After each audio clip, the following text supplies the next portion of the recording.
So this is a very important and very emotional episode, which has been a long time coming.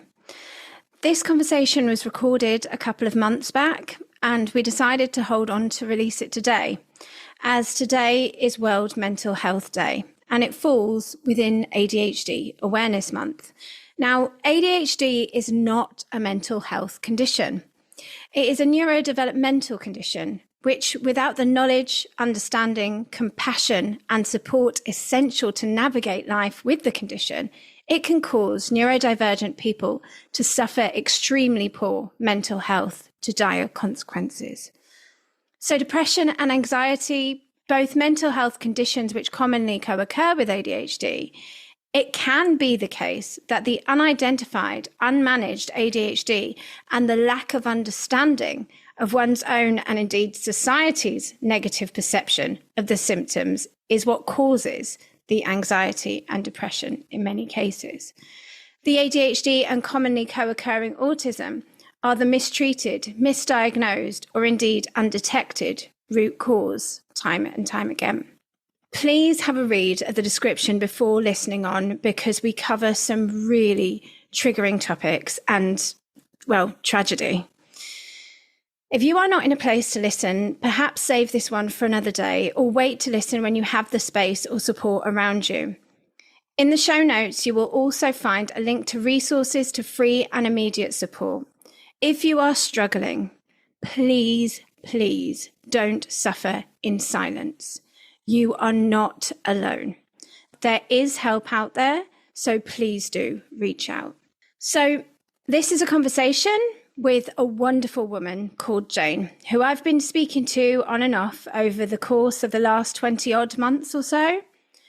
Jayne is the mother of Jodi, who is the woman whose photograph I'm holding on the cover of this episode. I asked Jayne what picture she would like to have on this very special episode, and she asked me to use that photo as it's a fitting tribute to Jodi and the message of this crucial conversation. Now, that photo was taken last ADHD AF Day, so October 2023, when I attempted to launch a campaign to push to find out the number of people on waiting lists for ADHD assessment. Jayne let me take Jodi's photo to convey the danger to the lives of all of the vulnerable people on waiting lists, the cost to those whose already damaged mental health as they sit in limbo in desperate need of support. This episode, and what I will announce at the end, is dedicated to Jodi, to all who we have lost before her, and in hope to save many like her by pushing for systemic change and an aware and supportive society. Yes, hello Laura, I'm Jayne Hiya. Walsham, and we lost Jodi to suicide in January 2021. I needed to know why. When you have an inquest for suicide, you don't get the answers you need, the answers you want. An inquest tells you when, how, and where. The questions of why never get answered. So I needed to understand why Jodi had taken her own life. So I started to look back into the letters from GPs, the inquest, the inquiry that mental health services did after Jodi died. And reference came up a couple of times that Jodi had started diagnosis for ADHD and autism. Mm-hmm. And at the time when Jodi did say she'd asked for this diagnosis, I can remember poo-pooing it. I said, don't be silly, Jodi, you haven't got ADHD. Mm-hmm. My perception of ADHD was a 7-year-old boy doing zoomies around the classroom. And autism, I said, no way. We knew Jodi struggled. We didn't understand why. Never understood why she struggled. Jodi, on the face of it, was a very happy child. There was no problems at school. She had lots of friends. She was always out somewhere partying. She was never excluded from anything. So she lived as any other child. And we couldn't understand why Jodi had a problem, and we didn't understand the problem. So after the inquest, when I started reading through and saw this ADHD and autism thing again mentioned, because what they'd done, mental health services, they had started diagnosis and first indications were that she was 100% ADHD autism. And they forgot to assign somebody for the next level, whatever that undertakes. So it was just pushed under the carpet, nothing happened. So I started to research and look into ADHD, and yeah, it just blew my mind. I had no idea what ADHD was. And understanding the ADHD, if we had understood it, would have been a case of we would have understood why Jodi was like she was, why she struggled. Now that I understand what ADHD is, especially, I can look back over Jodi's life, right back to when she was a child, and see why she reacted in certain ways to certain things that happened. And if we'd known about the ADHD and autism, because I believe Jodi had sensory autism, because there was certain things that drove her crackers, like touching the palms of her hand, just silly little things that we didn't understand. Yeah. So you put these things together and we can see now that it was the anxiety that caused when she was a child, not understanding what was going on in her brain, not understanding why she felt different, even though when she was very, very young, in Humshoff here, we live in a sleepy little village and we have a first school here. When Jodi first went to school here, she was just Jodi, because she started school with kids that she'd known all her life, and she knew all the kids in the school anyway. So Jodi was just Jodi. She didn't need to act any other way. Now, when Jodi was 9, she went to middle school. Middle school is in Hexham, which is the nearest town to us, about 5 miles away.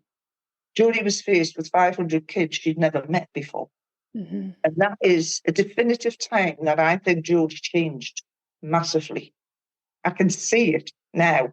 Looking back, at the time you didn't see it, but I can see that now looking back over.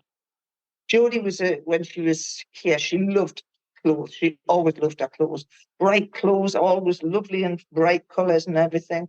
When she hit middle school, she started copying everybody else. She did not want to stand out. She had to be the same, fit in with everybody else so she didn't stand out. And that's what I can see happened to Jodi up until she was up at university. She fitted in. Everything had to be exactly the same as several other girls, so she fitted in, type of thing. And that's when I think the anxiety started, because that's when we noticed a change in Jodi. She was, at the time, I described them as tantrums, anger. When I went to see my GP about it, when she was about 10, she dismissed me and said, you need to discipline Jodi more. Jodi wasn't naughty. She wasn't a perfect child by any means. She wasn't a naughty child.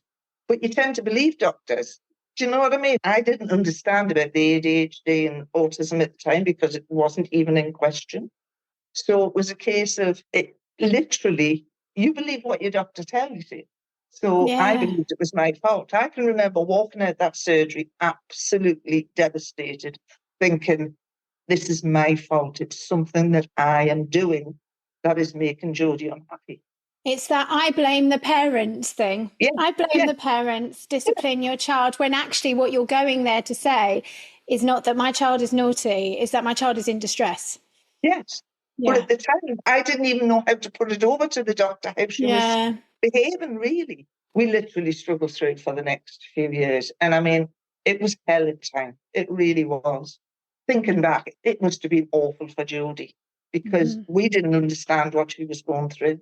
And it was a case when she went off to uni, Jodi kind of found herself a little bit. I think she felt comfortable within the group that she'd found, and she became Jodi again. She didn't copy anybody. Jodi went down to university in Liverpool with the long blonde hair, mini skirts, the high heels, the eyelashes, the works.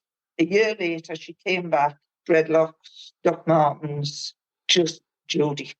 Do you know what I mean? She relaxed into who she really was, which was quite lovely to see, but she still struggled and she didn't understand why. I do believe Jodi didn't have an inkling, but she never ever mentioned it to us, never ever said a word.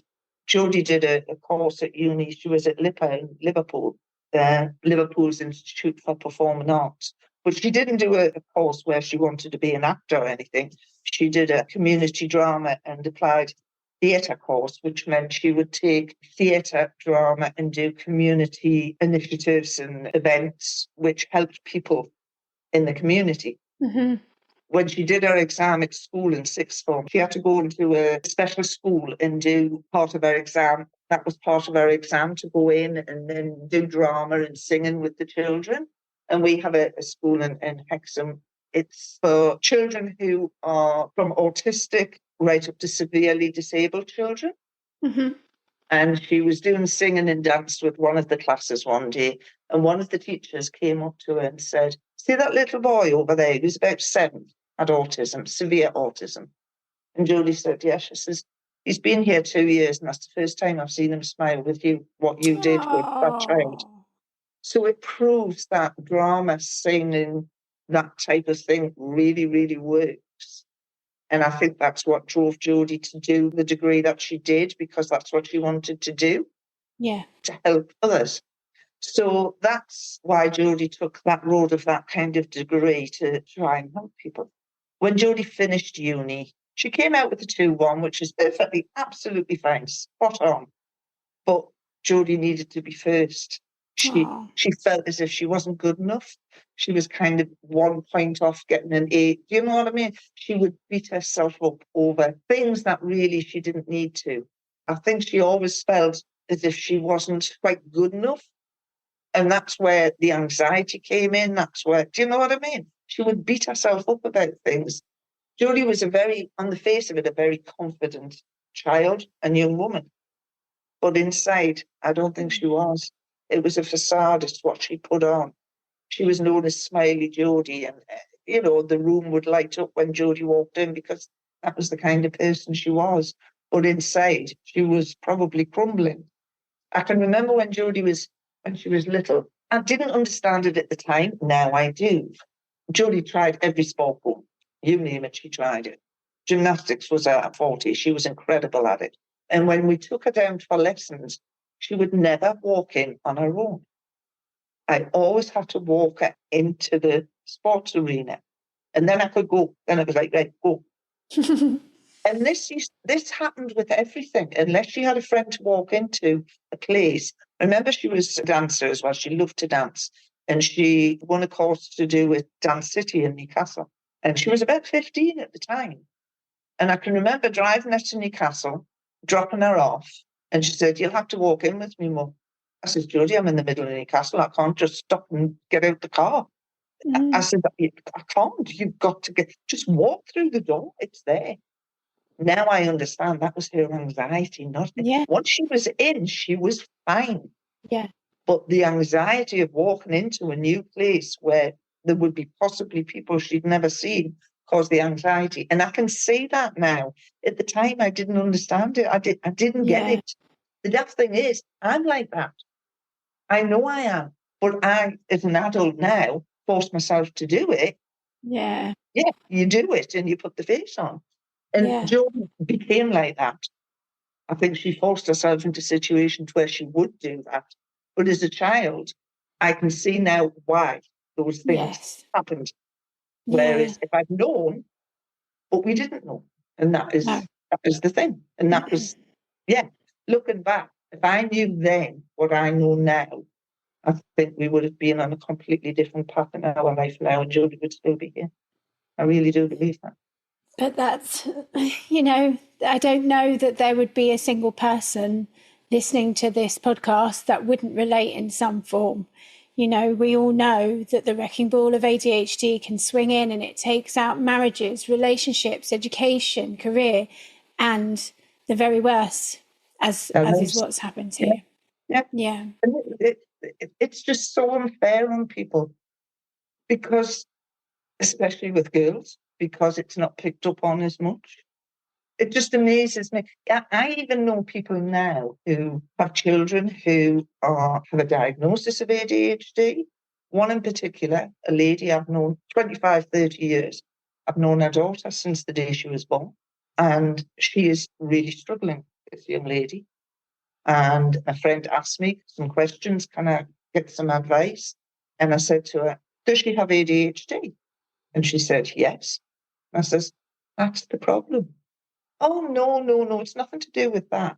And I said, right, I'm going to explain some things. And I sent her some stuff to read. She didn't know, even though she had a child Yeah. who has a diagnosis of ADHD, they still don't know what ADHD really means. Yeah. Yeah. And this is the problem. They're not explaining to people. No. They're not letting them know what ADHD means, can cause, and the problems it can cause within life. And that's what Yeah. people just don't understand. Even people who have children with ADHD don't know these things. You're absolutely right. The awareness is everything, because Yeah. like we know, it goes right back down to the GPs. Like, I know when I was speaking to Dr. Nigat Arif, she said, the issue is that the training isn't compulsory. So where is the incentive to do it? If you've got Exactly. a busy practice, you don't have Yeah. time, you don't have the funds, you don't have, so how you've got anybody standing in the position of gatekeeper that isn't even trained Mhm. is a terrifying thing, because, It is. obviously you would hope once it gets to the point of assessment with a psychiatrist, well, again, you would hope that you would have more information to walk away with. But even at But you that don't. point, if you've made it past, Mm. you're lucky if you can get the meds in any kind of timely fashion. Yeah. But Yeah. on top of that, you're given the choice, in most cases, either medication or therapy, when it even says on the instruction packet inside the medication to be used together. That is the treatment, is both together. And you only get offered one or the other. Yeah. Yeah. This is the problem, isn't it? That's the thing, is that it's really, really terrifying. We know that the world is in a poor state. We know that the NHS is on its knees. We know all of this. So there are millions and millions of problems. But the issue is that this problem isn't being taken seriously enough. It isn't actually understood in commonplace what can happen. Exactly. Exactly. And that's all about education and awareness and informing people. I mean, how much will it cost for doctors to have a leaflet when your child is either under diagnosis or being diagnosed that explains what it means? Yeah. Not rocket science, is it? No, it's really, really not. It's really, And really not. it really is quite scary. Do you feel that when Jodi went to get assessed and she went through that first stage of assessment, did she go to get assessed because at that point she was in crisis? Is that how it happened? Yeah. What happened was Jodi, after university, Jodi and her boyfriend went travelling. They went to Vietnam and they lived and worked in Vietnam for about a year. It got to the stage where Jodi wasn't coping very well at all. So we decided it was best that she came home because Ali was struggling to take care of her and she needed to come home. So we got her home in March 2020, which, as you will know, is just before lockdown. Mm-hmm. So we took Jodi down to our GPs and she referred her to mental health services. Right. When Jodi got referred, she never saw anybody. Because of lockdown, it Yeah, was of either course. done by a phone call. She never saw anybody face to face. And I now know that Jodi had said, because of the inquiry that came out after she died, that Jodi said to mental health services, you start diagnosis with me or I will not interact with you. And that's when she got it started, diagnosis for ADHD and autism. Wow. Jodi did her dissertation on mental health at Right. uni. I think she understood a lot more than what we knew, Yes. but she never said anything to us. She didn't say any of these things. And her initial diagnosis was a tick box, Yeah. when they do the tick box. And she showed me this piece of paper and she ticked every single box, Wow. every single one. There wasn't one that was missed. She was in crisis. When she was in Vietnam, she was struggling. She got home, she was okay-ish because she was at home. Do you know what I Yeah. mean? She was fine. We got her the referral, and my relief when we got her referral was, Yeah. oh, thank God for that. Thank God for that. Yeah, they did nothing. They did absolutely nothing. I stuck her on antidepressants. Well, the GP did anyway. So, and they put her on sertraline. Well, we know that sertraline and ADHD aren't always good together. Mm. Some people can, some people can't. And I can remember Jodi saying to me, I do not like this medication. It subdues my personality. And Jodi didn't like that. She liked being who she was. ADHD and autism is who Jodi was. That was the beauty in her. And after she got the first referral, she said, right, okay, I need to do something, because the most important thing in Jodi's life to keep her on level was purpose and stability. Mm-hmm. That really worked for Jodi, and she knew that. She knew that. So she says, I need to find a job. So she was thinking of going on to do something in social work. So she thought, I need some sort of experience. So she applied to be a mentor in schools, and she got 5 different offers from different parts of the country. I've never known Jodi go for a job. Jodi worked, as a kid, right the way up, pubs and cafes and everything. Jodi never not got a job. Every job she went for, she got it. She was a very personable person. She could talk to anybody.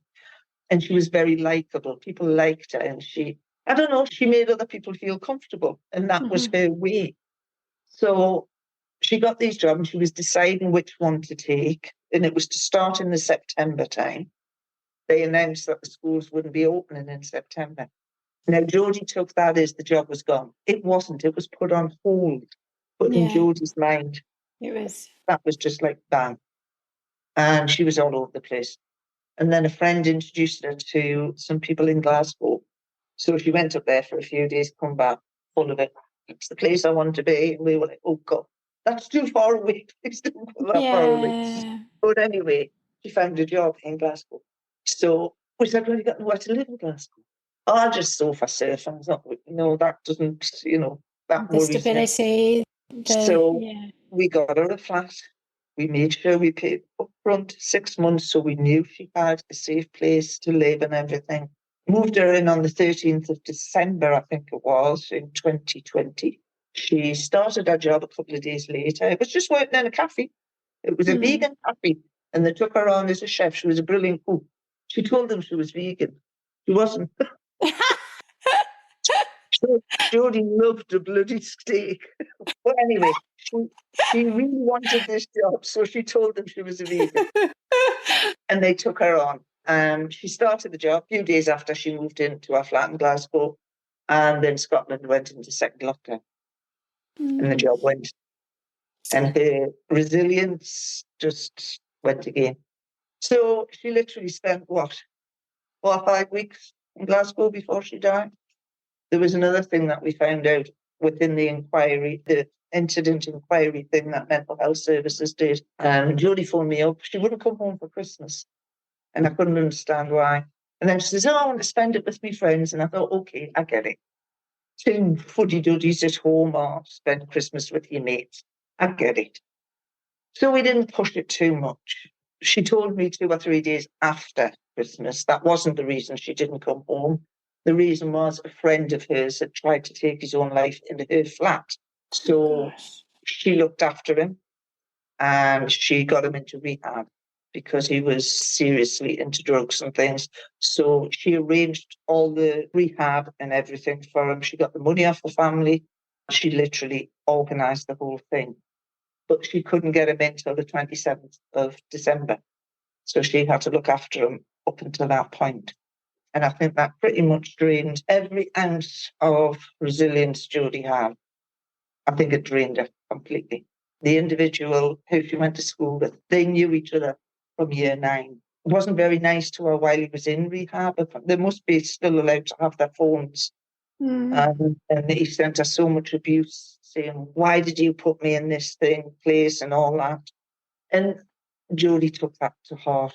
She had to cut herself off from Facebook and everything. So she had to isolate herself in a way, just to get away from that. Just after New Year, she phoned me and said, I've got an appointment with mental health services up here in Glasgow. They've granted me an emergency one. I said, why? And by this time, she told us about what had happened with her friend. We didn't know any of this till after the fact. And she said, oh, just after my friend, what's happened. She says, I'm feeling a bit low. And I says, okay, well, that's good. You can go and talk about it. And hopefully, I said, give me a ring when you get home. And a friend phoned. This was one of her new friends in Glasgow who we didn't know, and said, Jodi's asleep. she's very tired after appointment. She'll speak to you tomorrow. Next day, nothing. Jodi and I used to message constantly, talk to each other virtually all the time. And it was not what it used to be. Very few conversations. So about a week and a half, if not 2 weeks afterwards, another friend phoned and says, I think Jodi needs to come home. She needs to go back to Northumberland. She's really struggling. So I said, okay, this was about 10 o'clock at night this happened.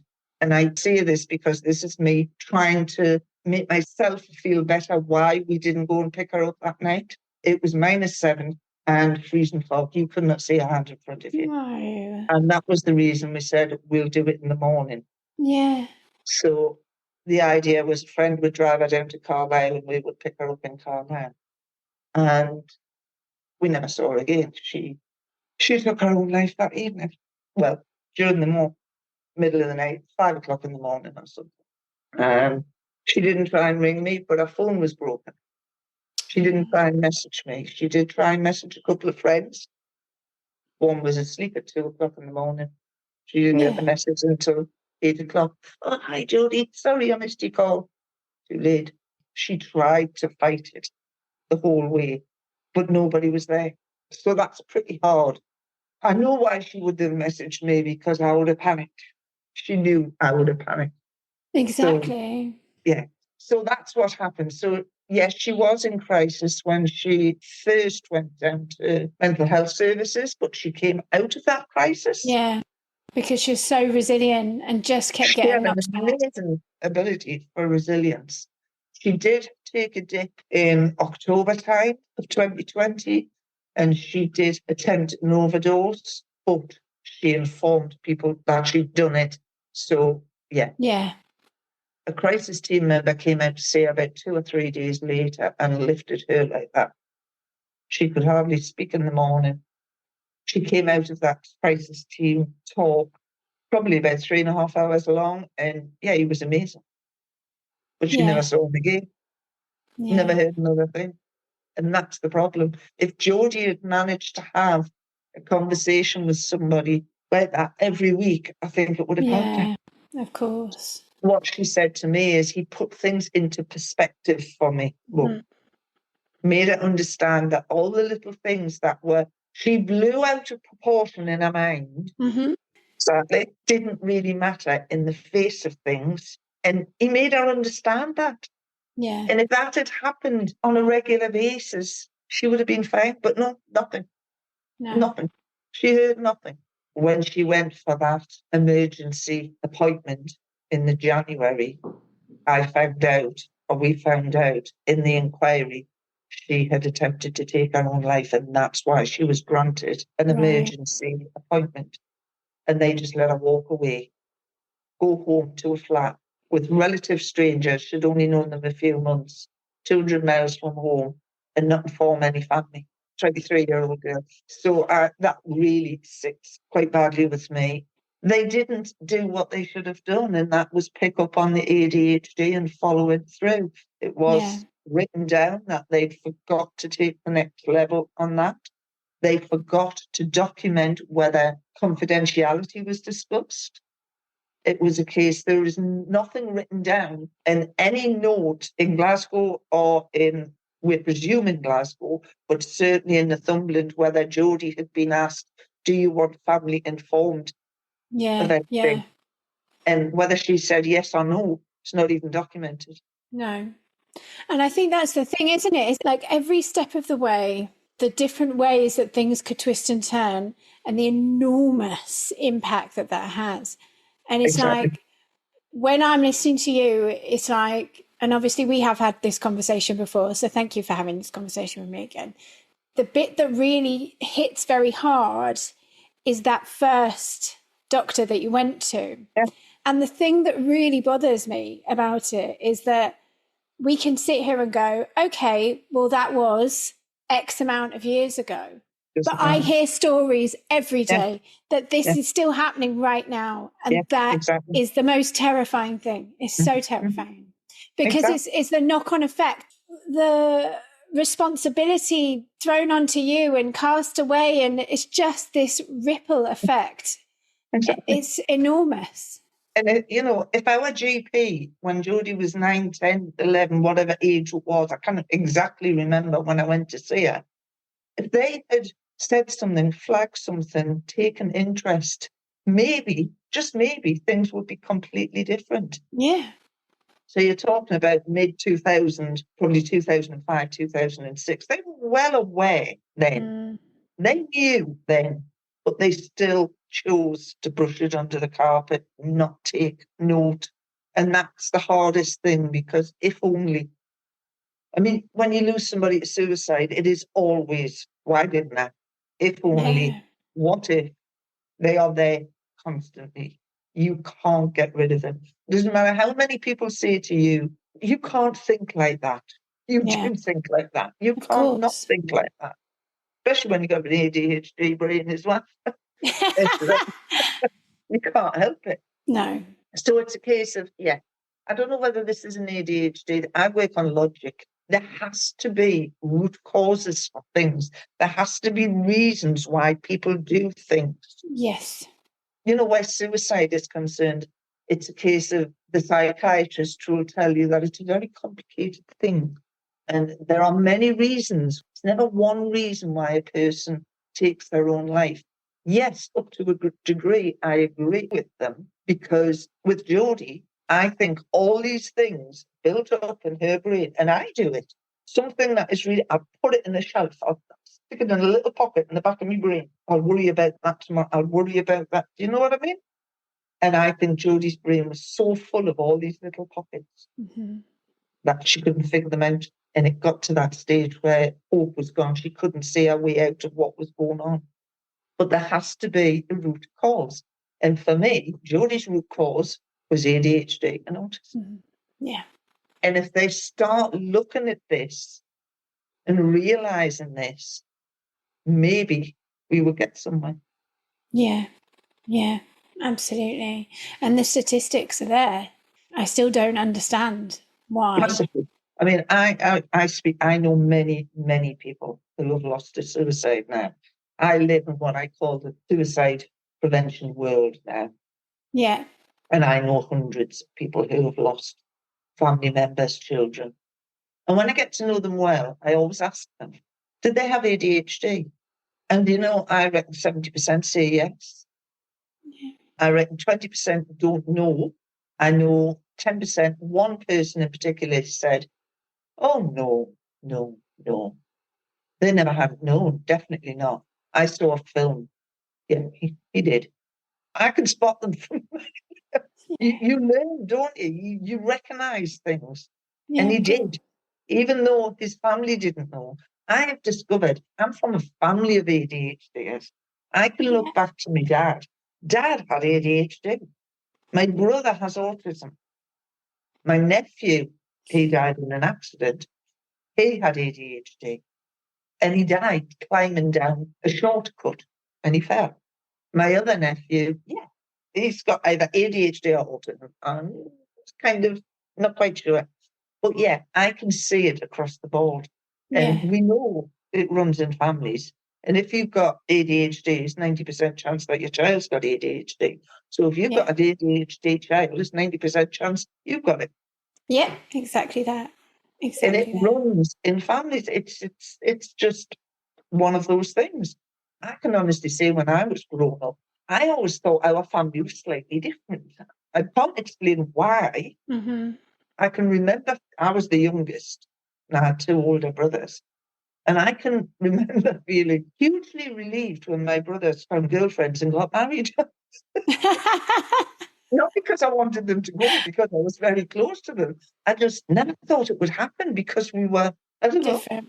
I can't even explain it. No, I can't I explain it. understand. I looked around me as a child and I'd be like, we're not really like anyone else, are we? And with regards to yourself and ADHD, did you discover that since Yeah, learning about it? Yeah. yeah, Yeah. yeah. Since looking into it, there was this talk. There's a guy called, I don't know whether you've ever heard of him, Tom Nicholson's, I think he's called. He is a PhD on ADHD and all this. And he did a talk, The Science of ADHD. And one of Jodi's friends who is going through diagnosis of ADHD at the minute, I said to him, I says, you're coming along. We're going along to watch this guy. And honestly, it was fascinating. Yeah. Absolutely fascinating. Me and Matty sat at the back watching, and he said, you do that. And this guy was talking, I said, that's you. Honestly, it was. It was so self-explanatory. It was hilarious. Absolutely fascinating when you get into it and learn about it. And I think it's important that families, especially with children, start to learn about ADHD. Fingers crossed, this government, new government, do something. But will they? I don't know. We were with Baton of Hope, the charity I'm involved with.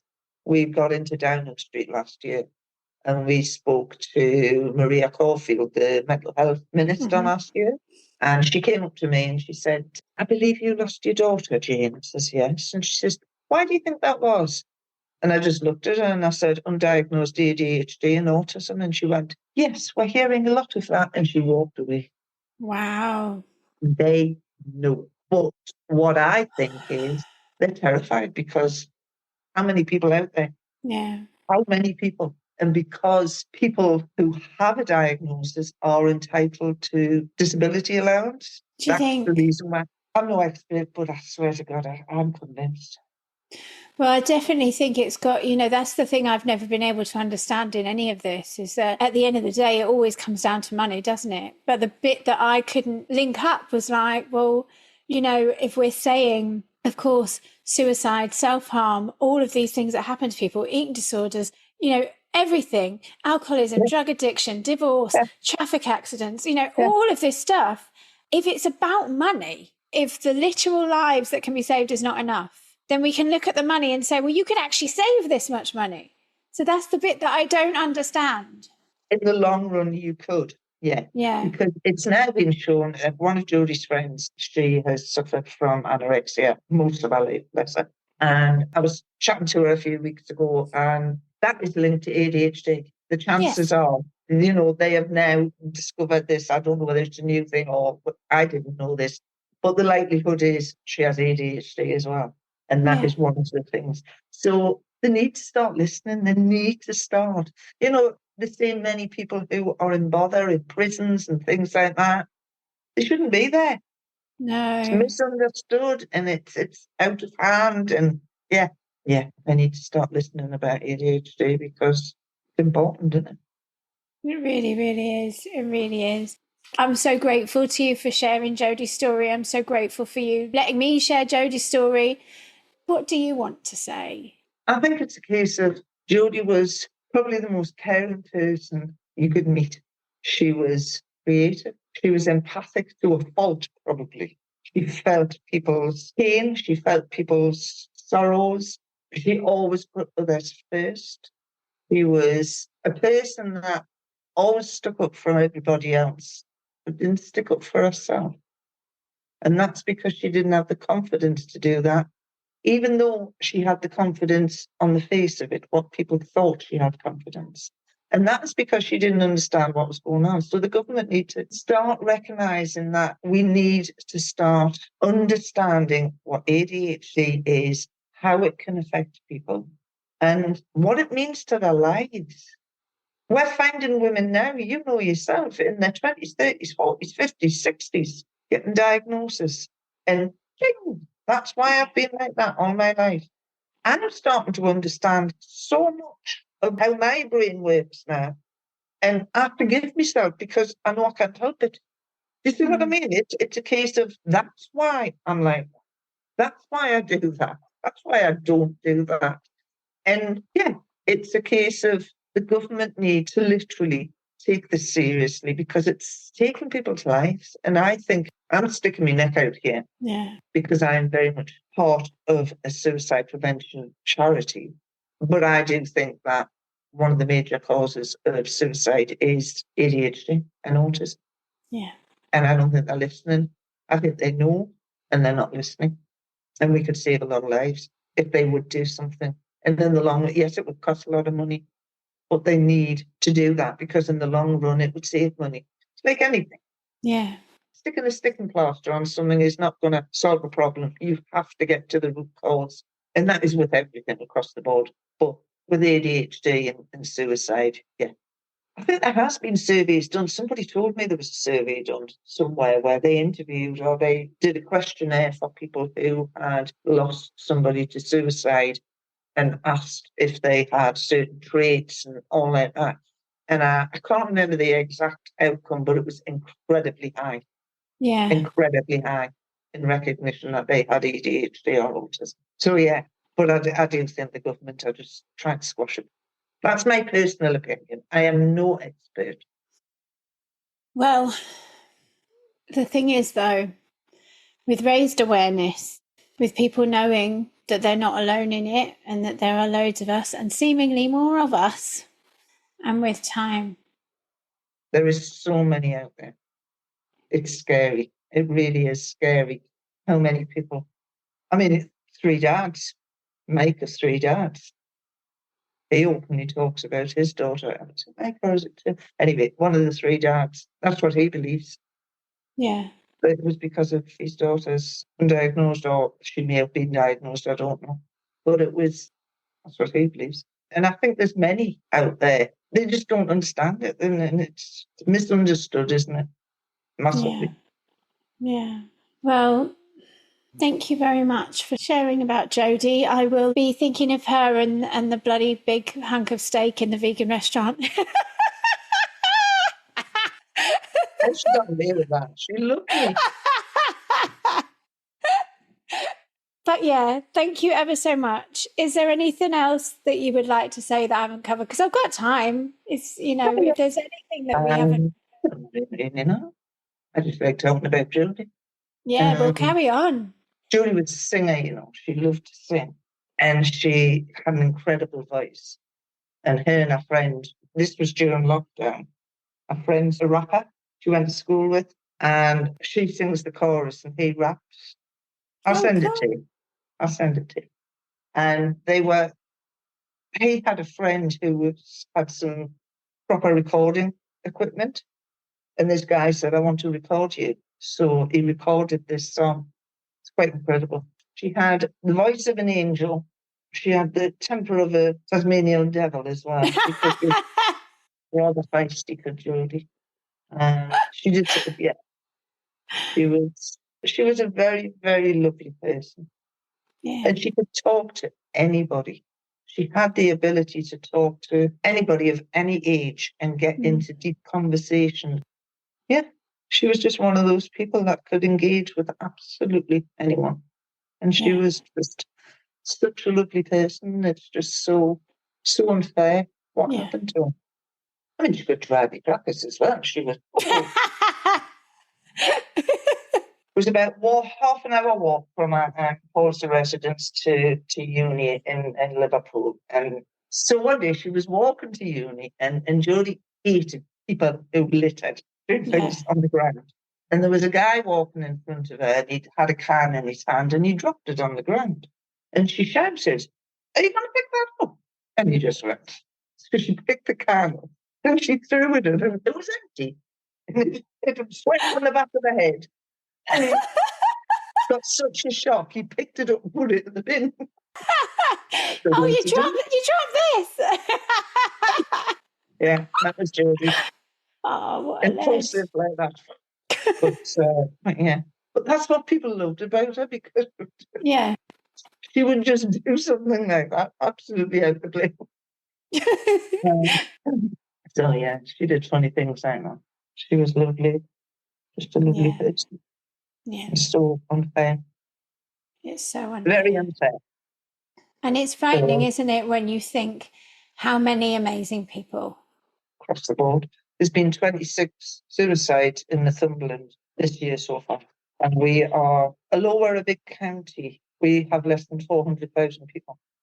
Yeah. So 26 out of that. And we're only halfway through the year. It's quite frightening. It's very frightening. I don't know what to say. It's such a, it's been pointed out to me many times that, like, I'm not going to fix it and it's not mine to fix, but I can't live with it. I can't live with it. So I just muck in and do my bit. I was very much, activist, shouting and screaming. It's not going to get anywhere, is it? And Jayne was absolutely right. I came into this space so angry because I was in Jodi's position. I was 3 years into a never-ending waiting list, feeling hopeless, helpless, and like my life was over. Privilege came out of the blue and allowed me a private assessment. But as grateful as I was beyond belief to have that opportunity, I was also completely enraged. It shouldn't be a privilege or a postcode lottery. I am extremely lucky to be here, and Jodi should still be here. Countless others should still be here. It's completely unacceptable. And the rage of this injustice propelled me to create ADHD AF. Last year, without a clue what I was doing, and actually, truthfully, not in the best mental health myself, I went down to the Houses of Parliament, fueled by rage. But as I said, Jayne was right. There's only so far activism and screaming and shouting, as she said, will actually get you. I've learnt that. So much like Jayne and the charity she's heavily involved in, the Baton of Hope, to push for the change and channel her life experiences into actively helping rather than screaming into political spaces and at media platforms who never mind aren't hearing you, they're literally actively ignoring you. I have followed suit and have changed course from activism to charity to push for change. I'm overriding very heavy imposter syndrome to tell you that I am now the founder of the charity ADHD AF Plus, which I would like to dedicate to Jodi and all of our community members that are tragically no longer with us. Though in its real infancy, it is a charity in England and Wales. The charity number is 1208650. And once we are properly up and running here, we have plans to extend into Scotland. I will be sharing much more about the charity in an upcoming episode, but for now, there is information available on the new website, adhdafplus.org.uk. So one of the charity's core values is transparency. So starting as we mean to go on, the website, adhdafplus.org.uk, is not processing, like it's linking up to the domain. And so if you go to that website, it might not be there, but bookmark it, because I certainly will be refreshing it every 10 seconds for the next however many hours until it does its thing. But it will be there soon. So hopefully when you listen to this, it will be there. And if not, it will be there very, very soon. Where you can find out about the Board of Trustees and our plans, and reluctantly more social media incoming on ADHD AF Plus, as in plus the word. The charity is an entirely separate entity to the podcast, the online community, and the Emporium. However, all of the above will help to raise funds for ADHD AF Plus, which is a charity to connect and empower ADHD adults of marginalised genders. And in a system so broken that a person in crisis could be waiting the best part of a decade for life-changing and in many cases life-saving assessment, diagnosis and treatment, what we do have is each other. Through this podcast, a community was formed. And through that community, I witnessed enormous change in people's lives. I witnessed connection and empowerment through peer support. And the events further cemented the power of connecting people in real life. Do you know what? Even the downfall of my activist pursuits helped forge the foundation for this charity. So I thank every single person who has supported ADHD AF in all of its forms, because you helped to make this happen. So, ADHD AF Plus charity is dedicated to absent friends and to all of our absent-minded friends, the Leopard Print Army. I would like to say an enormous thank you to Jayne for allowing us to get to know Jodi a little bit. I'm sure, just like me, many of you resonated so much to Jodi's impulsivity, her humour, and that raging justice sensitivity.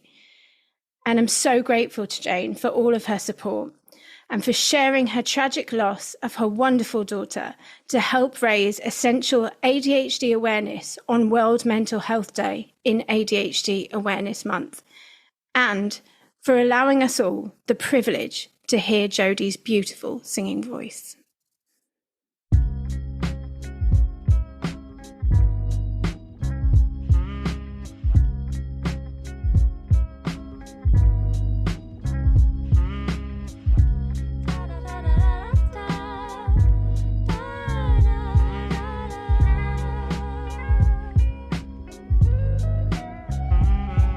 Two things I see a lot of is love and scars, wandering permanently collecting love and scars, not searching but finding all these lost love and scars. My pockets and my bags are spilling with love and scars.